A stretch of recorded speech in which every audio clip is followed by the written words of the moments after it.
Hey there, Excel learners.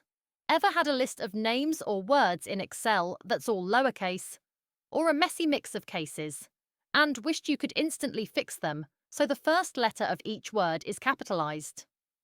Well, today, I'm going to show you two super simple ways to do just that. We'll be using flash fill and the proper function, so no matter which version of Excel you're using, you'll have a solution that works. So let's jump in. First up, flash fill. This is an awesome tool that can detect patterns and apply them across your data in just a few keystrokes. Here's how it works. In the first cell, manually type the text how you want it, capitalizing the first letter of each word. Move to the next cell, start typing the second entry, and as soon as Excel recognizes the pattern, press Enter and boom, the whole column updates. Now, flash fill is available in newer versions of Excel.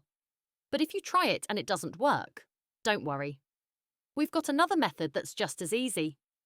If you want a method that's dynamic and updates automatically when your original data changes, the proper function is perfect.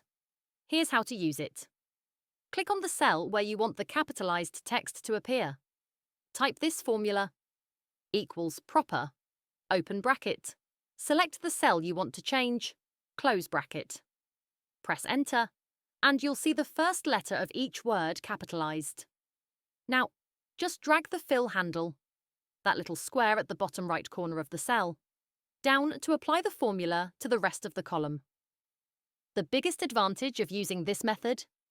If you ever update the original text, the proper case version updates automatically. Unlike flash fill, which is a one-time fix, the proper function stays linked to your original data. Which method should you use? Use flash fill if you want a quick one-time fix and don't need the data to update later. Use the proper function if you want your text to update automatically when the original data changes.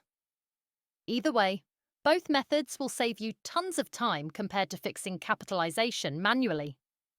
Give these methods a try, and let me know in the comments which one worked best for you. And if you found this helpful, don't forget to like this video and subscribe for more Excel tips. Thanks for watching, and I'll see you in the next one.